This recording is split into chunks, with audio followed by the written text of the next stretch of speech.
Today's video is all about Alephium. Today we're going to be doing a bit of research looking into the recent developments behind the project to ultimately figure out whether this project has what it takes to make it to our portfolio. So you know what? Let's talk about the news, let's analyze the charts, and let's strategize to capitalize.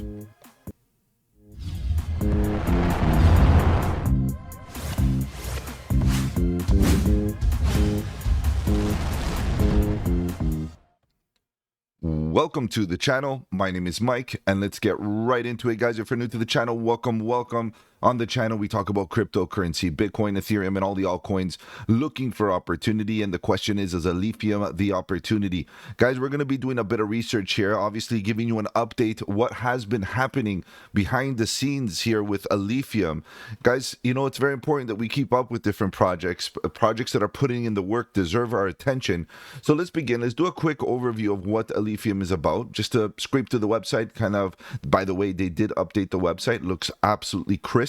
So the Web3 you were promised: fast, scalable, proof of work, and secure smart contracts. So you can see that there are other projects out there in this space that are currently obviously in the proof of work space and trying to get their small contracts on board. These guys already have it going. They already have an ecosystem, you know, already in the works. Guys, we're going to talk about a lot of what's happening here with Alephium.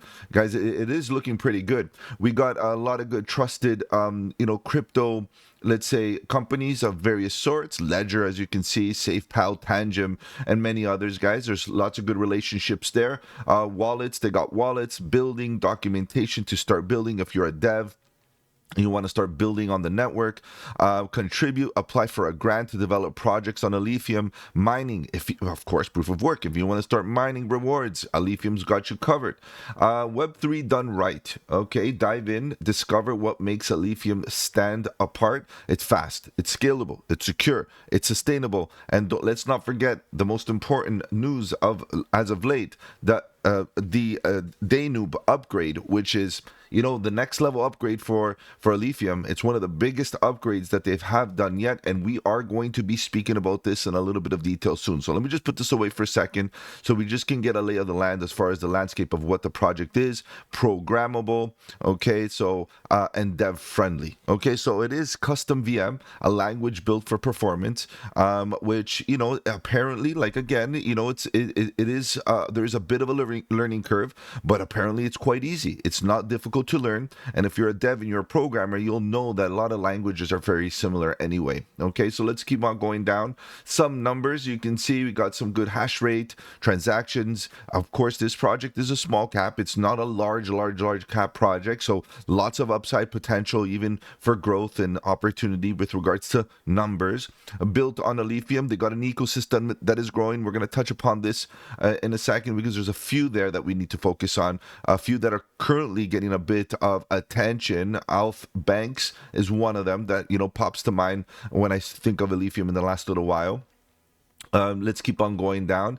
Be part of a bubbling community. A bubbling community means a community that is always doing, is always going, is always in action. And you can see that the community is very active. And I'll prove this to you by showing you their world tour, guys. These guys are on tour. They're literally going across the world, meeting communities and meeting individuals like you and I.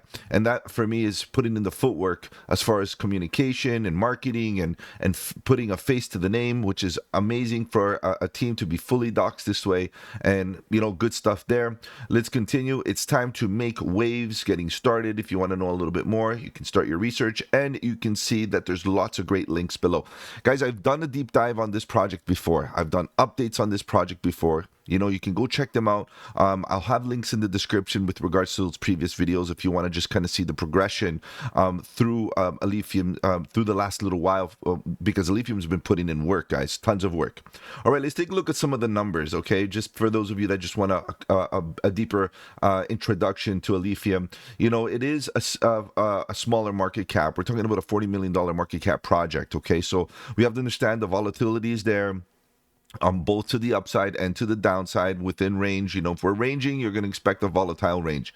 If we're dipping, we're going to expect a volatile dip. This is something that we got to understand. But if we're rising and the market is doing well, you'll have to expect that it's also going to get that same volatility to the upside. Okay, guys. So when you're talking about small market caps, you get volatility, but in bullish conditions, you should see some good price action to the upside as well. Okay, so it's not just down, it's not within range only, it's also up. Okay, so think about it like that. Fully diluted. Okay, we do see that there's some total supply and max supply. There's a bit of a difference, obviously, in circulating supply, which means that the project is new, and little by little there's going to be tokens entering this distribution, guys, and in circulation. So you have to really understand that these unlocks and so on and so forth, the vesting schedules, these are things that I talked about already in my previous original deep dive that I done before.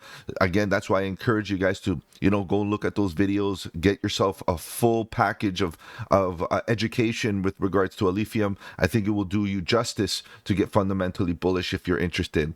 And the contracts are also here on Ethereum, on EVM, as you can see, and we got BNB smart contract and so on, and they got their mainnet and so on that's being worked on. And again, those upgrades that I'm talking to you about need to be focused on significantly. So because of course the mainnet is not listed here. All right, guys, let's move on. That's the overall summary there. Back to what I was saying about their tour.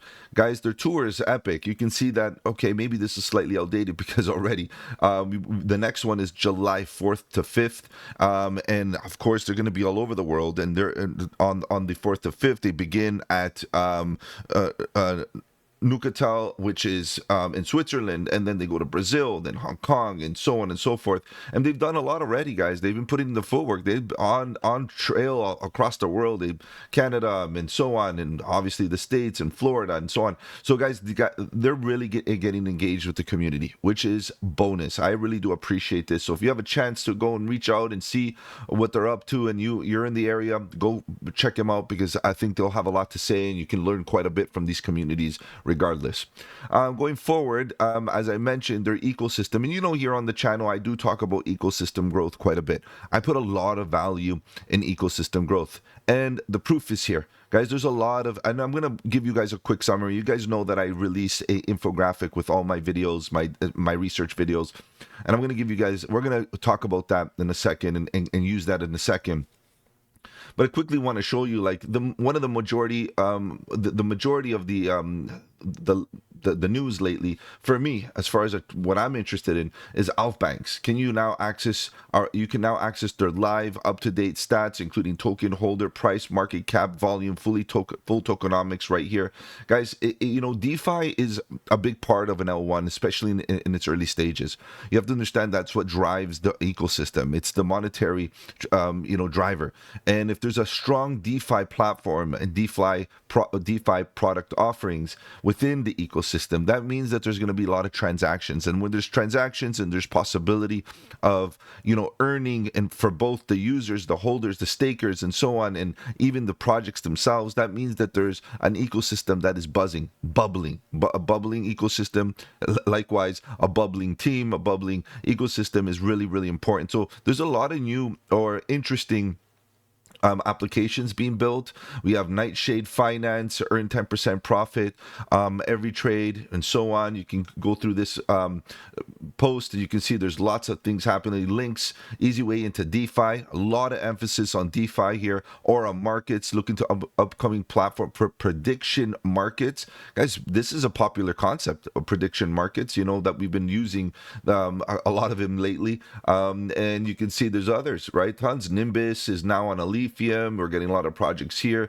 Videos are now supported. So this is an interesting project, right? Because there you can add videos to a platform which is almost like verification of videos and keeping them immutable videos and different media and different concepts. I think this is an interesting one. What else do we have? Block Flow Alliance. This is community built DAO, which is obviously shows you the strength in community, so which is cool. And the block flow DAO is actually something that I've been poking at in the last little while. The roadmap has been updated for Vortex. As you can see, there's lots of ecosystem growth here, particularly these ones that are listed right here. These guys are right now looking and gaining some attention, so I will definitely check that out. Now, the most important thing, guys, is the upgrade. Okay, so the Day Noob upgrade, one step closer to Web3 that you were promised. Basically, guys, these guys have been cranking out some updates. Now, I covered updates in the past. This one blows it out of the water, essentially. So there's a lot of focus on, improving the L1, improving the blockchain, improving the experience, the user experience, and so on. What I'm going to do is I'm not going to go through this in detail like this because it could get really boring. But what I'm going to do is use my infographic in a second to kind of show you to summarize what it's all about. Now, going forward, just before we get into that, I just want to let you know there's a date already established for this upgrade. The Web3 you were promised is on the horizon. July 8th is on the list of, to be released. Now, I'm just going to tell you this, right? Just tell you this. If it doesn't happen on July 8th, just know that this is the way it is with software engineering. Penciled it in, July 8th, this is what we expect, the Duna B upgrade, the Day Noob upgrade. But ultimately, what we have to understand is give it a bit of wiggle room. Don't get emotional if things don't happen. You never know, it could come early, right? If it comes early, the markets will definitely love it. But this is the way it is, guys. Right now, July 8th, prepare Day Noob upgrade. Okay, pretty good stuff. So what is the Day Noob upgrade? So I prepared this. As you guys know, I released these infographics and I put them online just to give us a simple way to kind of reference it as well in the future, like if you want to go and refresh your memory on certain characteristics or different things like that.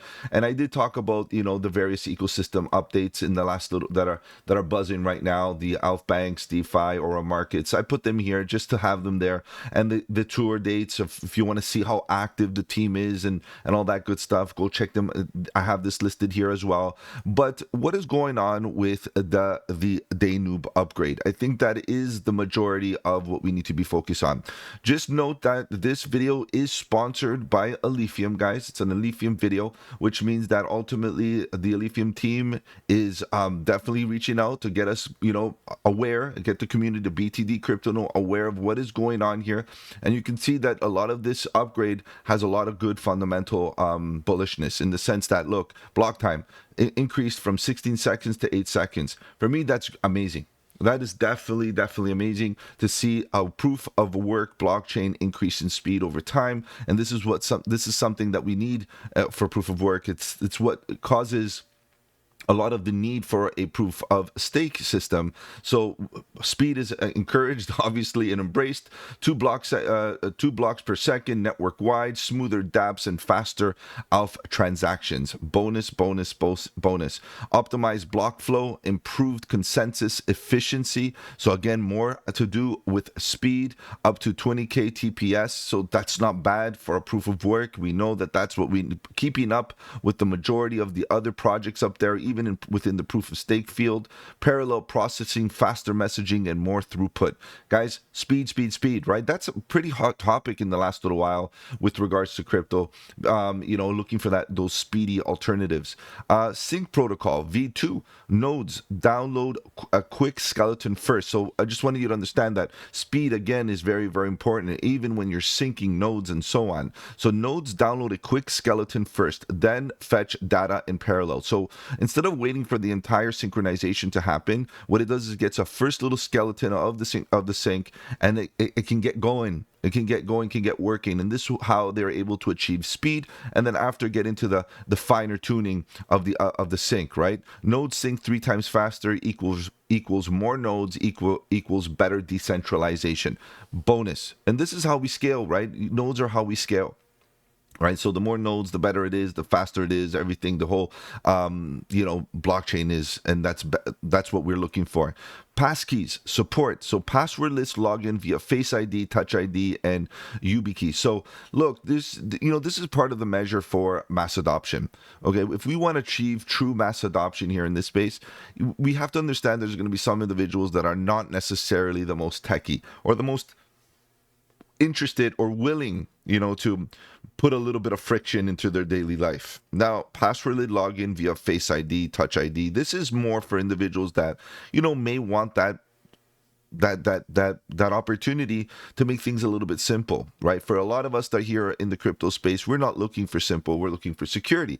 However, if you're going to attract the simple individual that just wants simplicity and ease of access and so on and no friction, and it's going to improve mass adoption for Alephium ultimately, right? So you got to think about it like that. Seed phrase is our optional equals easier onboarding and more security. So some may argue it's not more security, some may not, but the ultimate scenario is it doesn't improve mass adoption, because some people find it very daunting to have a free a seed phrase that they need to keep secure, and they don't even trust themselves to do that, and so on. So the reality is there are some individuals that want that simplicity, and they do have the option for passkey support, which is good, right? And this is something that we need to accept. Grandma doesn't want anything completely difficult, and maybe baby sister doesn't want anything completely difficult, or grandpa or anybody. At the end of the day, we need to have a blockchain that provide services for everybody, and I think that's not a bad idea for those people that just want those key features. Groupless addresses, one universal address per wallet, no more hard shard switching. So in the past, there was a scenario where if you want to interact online on chain, you would have to kind of manually switch between different shards, right? And now there's that whole concept has been fixed and corrected. Now there's a one universal address per wallet, so you don't have to switch back and forth. Again, making things a lot easier for individuals doing transaction. Unified balances and auto routing from seamless user interface. So that is another great upgrade. Again, looking for ease of use and simplicity. Chain transactions, easy multi-contract transactions, use outputs from one contract, call in the next within the same transaction. So instead of having multiple transactions execute one by one separately, right now what they're trying to do, or what they did, is create a scenario where a contract can basically, or multiple contracts can be basically called automatically, basically one by one, without having to reissue a new transaction. So it enables a good flow. It flows token A to B to C in a single click.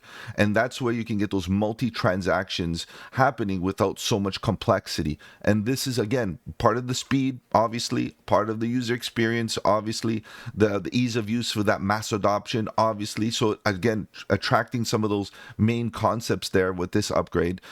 Tail emissions. This is an interesting one, because as I do deep dives, sometimes I worry about individuals misinterpreting tokenomics quite a bit. So let's talk about this a bit. Replaces hard cap with long-term slow emissions model. So in the past, they had a hard cap, right? So where, there was a bunch of tokens that were supposed to be issued, and that number made people very, very uneasy. Billion, right? So it's quite a bit. Now, if they're able to remove that concept, I think it fixes the user confusion and ensure miners rewards beyond 81 years. So their cap of their, and then you're probably thinking, okay, maybe if it's slow emission and it's not capped, that means that it's basically inflationary. It can be, well, if there's a burn mechanism that is still intact, right? Based on transaction fees, based on different concepts, and obviously based on DAO, things can be, tweaked and, amended in order to adhere to, the economics behind the project. But,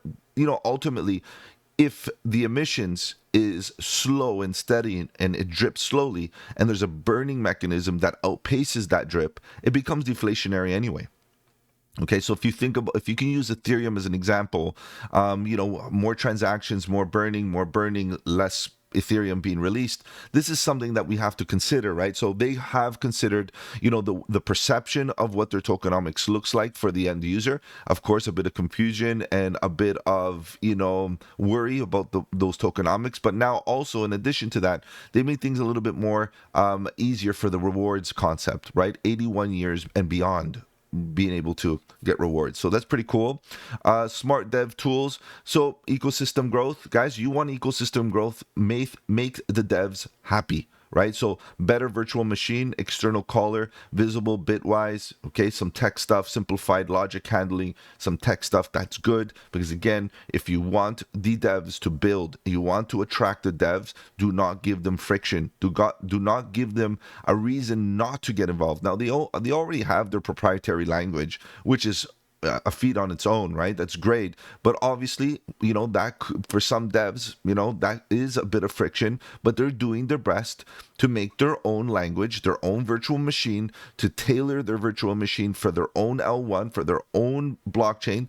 And ultimately, this custom ecosystem, this custom IP is basically going to give it its edge in the future, and basically differentiating itself from its competitors, other L1s, even proof of works and other proof of stake protocols. So the reality is that right now, attracting devs and making them comfortable is ecosystem growth. Contracts become easier to write and less prone to error. Obviously, that's great, no errors, but easier to write means more contracts, means more development, more use case, more utility for the Alephium token. So ecosystem growth is a big part of it. Speed is a big part of it. Mass adoption is a big part of this upgrade. There's a lot of good things regarding this upgrade. And again, I encourage, if you want more detail, they got a full-on report here, an article that gets it into a significant amount of detail regarding what this entire upgrade is all about. So Alephium is on fire, guys. I think that it is a great project to do a bit more research in if you're interested in it. And ultimately, guys, I'm going to be releasing this infographic for you guys online on the social, so you can take a look at it at your leisure and reference it when you need. Guys, if I've offered you any value here in this video, do the channel a massive favor. Slap the like button. It does really help out with the algorithm. If you want to follow me on the socials, the links are in the description below. Feel free to join the Discord, guys. The Discord is where it's at. Lots of good alpha, trade setups, fundamentals, and learning material. The best part is it's absolutely free. Take care, guys. Have a good one. And don't forget, buy the dip.